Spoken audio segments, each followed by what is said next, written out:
Teniendo en cuenta lo visto para las coordenadas cartesianas, pasemos ahora entonces a hacer el análisis cuando nuestro sistema se trate de una forma cilíndrica. En este caso tenemos entonces un cilindro.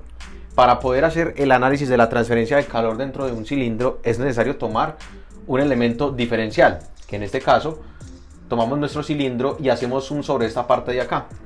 Tomando el elemento diferencial correspondiente nos podemos encontrar ahora con lo siguiente.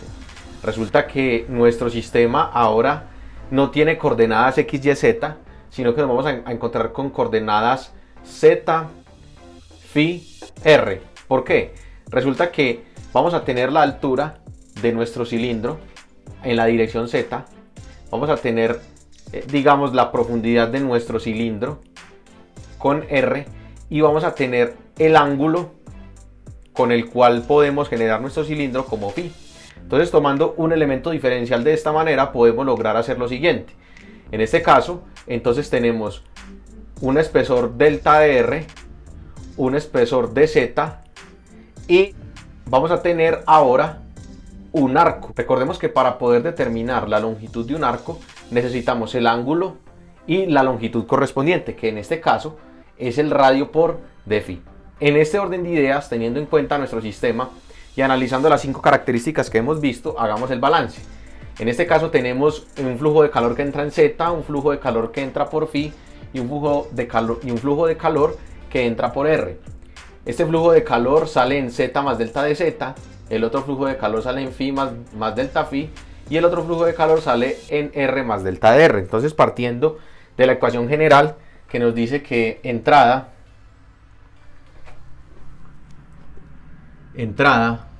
menos salida más generación es igual a la acumulación. Tenemos entonces un flujo de calor que entra en r, tenemos un flujo de calor que entra en phi, tenemos un flujo de calor que entra en z.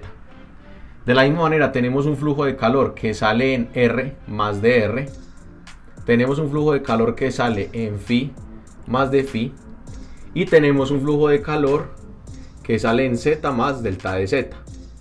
Ahora, el término de la generación, recuerden que va referido sobre el volumen, entonces tenemos un calor generado por el volumen para que las unidades sean consistentes de nuestro sistema, y la acumulación, recuerden que va referenciada a la densidad, el volumen, la capacidad calorífica y el cambio en la temperatura con respecto al tiempo.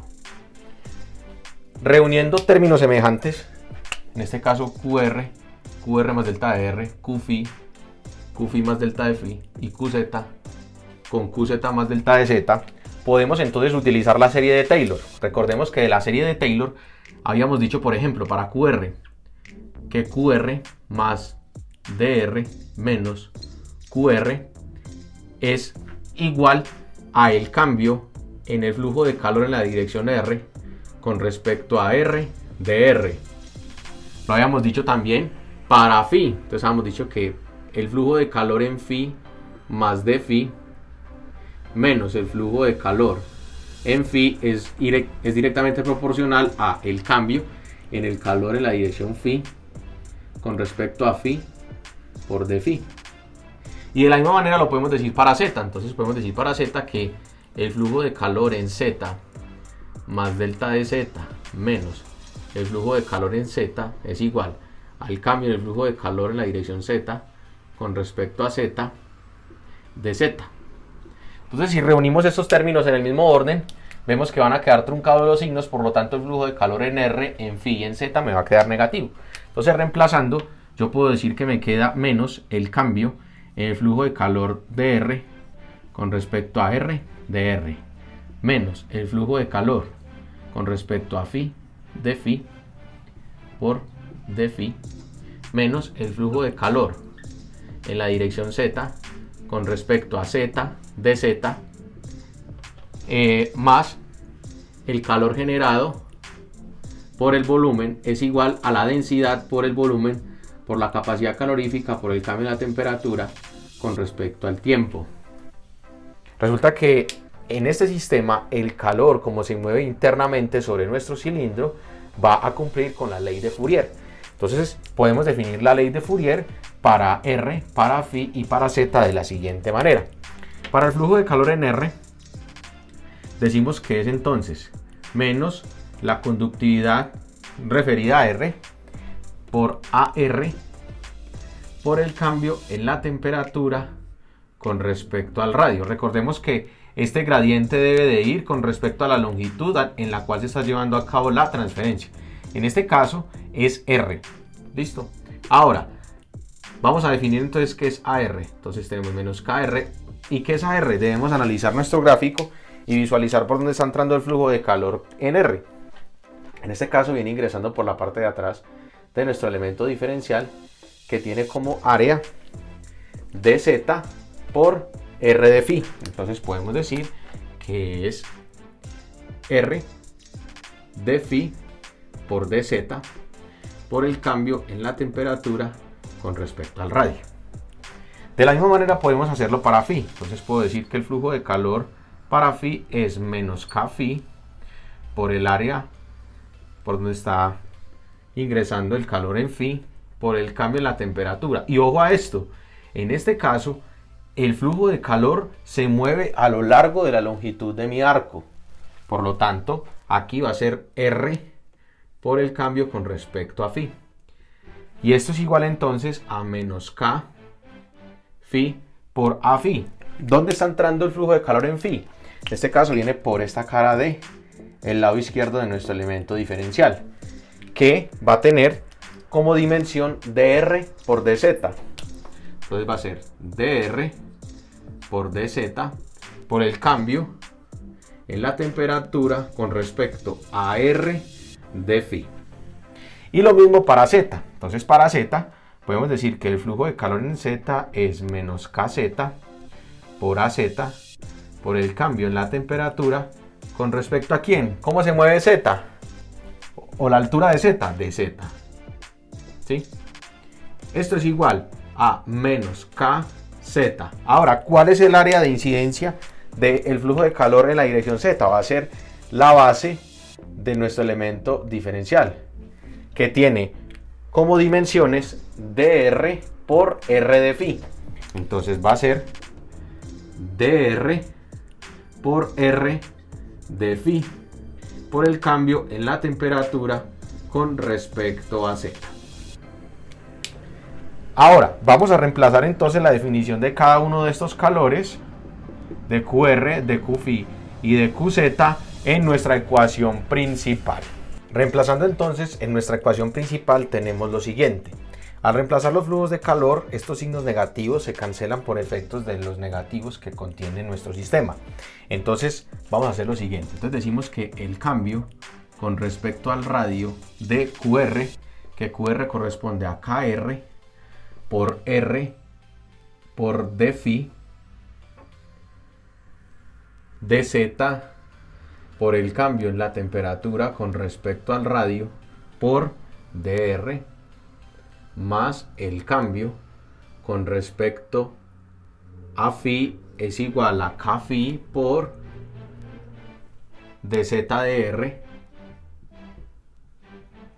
por el cambio en la temperatura sobre R de phi por d phi más el cambio con respecto a z de kz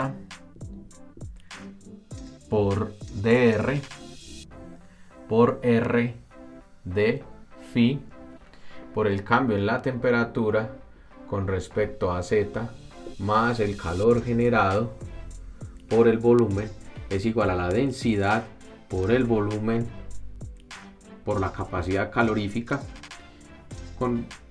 por la temperatura, por el cambio de la temperatura con respecto al tiempo. Entonces resulta que ahorita necesitamos entonces el volumen correspondiente de nuestro sistema. En este caso el volumen de nuestro sistema pues va a ser lado por lado por lado. Entonces en este caso el volumen va a corresponder a R de phi por dr por dz. Entonces si dividimos toda nuestra ecuación entre el volumen, pues lo primero que podemos observar es que el volumen del término de la generación y del lado de la acumulación se pueden cancelar, mientras que para el lado izquierdo de la igualdad debemos analizar qué pasa con cada uno de ellos. Entonces comencemos. El cambio con respecto al radio para nuestro primer término. Analicemos qué se puede extraer de este paréntesis. En este caso se puede extraer el de phi y el de z, pero K, R y R no se pueden extraer porque K puede depender de la temperatura y R pues obviamente depende de este diferencial. Entonces podemos escribir que corresponde a KR por R por el cambio en la temperatura con respecto al radio. Ahora, quedan estos tres términos, queda de phi, de z, de R. Dividido este término de acá, vamos a tener entonces que queda 1 dividido R por 1 dividido R en la parte exterior. Más el segundo término, el cambio con respecto a phi, corresponde entonces a lo siguiente. De este diferencial podemos extraer dz de R porque no depende del diferencial correspondiente, pero K phi no, porque puede depender de la temperatura. Entonces, escribiendo este término, como lo tenemos, entonces podemos decir que es K phi por el cambio en la temperatura con respecto a phi. Ahora, ¿qué queda en la parte exterior? En la parte exterior queda dz por dr por d phi sobre R. Y esto dividido R de phi de R de z queda entonces multiplicando en la parte exterior 1 sobre R al cuadrado. Más, vamos para el otro término. En este término entonces tenemos el cambio con respecto a z. Y para simplificarlo entonces visualicemos que se puede extraer de allí. En este terminito faltó multiplicar por el de z. Excusan ahí. Entonces, ¿qué se puede extraer de acá? En este caso, kz se tiene que quedar porque puede cambiar con t, pero se puede extraer dr, r, de phi. Entonces, escribiendo la expresión como la obtenemos, queda kz por el cambio en la temperatura con respecto a z. ¿Qué queda finalmente? Queda en el numerador, queda dr por r por d phi por dz. Si se observa es el mismo volumen, por lo tanto queda simplemente multiplicado por 1. Más el calor generado es igual a la densidad por la capacidad calorífica por el cambio de la temperatura con respecto al tiempo. Reorganizando un poco y teniendo en cuenta que nuestro material se comporta de manera isotrópica, entonces podemos obtener el balance final para un cilindro, que es de la siguiente manera. 1 sobre R por el cambio con respecto a R de KR por R por el cambio en la temperatura con respecto al radio, más 1 sobre el radio al cuadrado por el cambio con respecto a phi de, perdón, aquí ya dijimos que era isotrópico K, entonces acá queda por K, cambio en la temperatura con respecto a phi, más el cambio con respecto a z de K por dt dz, más el calor generado es igual a la densidad por la capacidad calorífica y por el cambio en la temperatura con respecto al tiempo, llegando finalmente a la expresión que estamos buscando. Y este es el balance para un cilindro en estado transiente en 3 dimensiones. Se pueden hacer todas las simplificaciones que quieran a partir de este, si la conductividad es constante, si por ejemplo estamos sobre el estado estable sobraría este término, si solo vamos a analizar en una dimensión podemos eliminar estos dos, si no hay generación también se puede ir. Entonces a partir de esta ecuación pues podemos extraer todos y cada uno de los ejercicios que se nos planteen para sistemas cilíndricos correspondientes.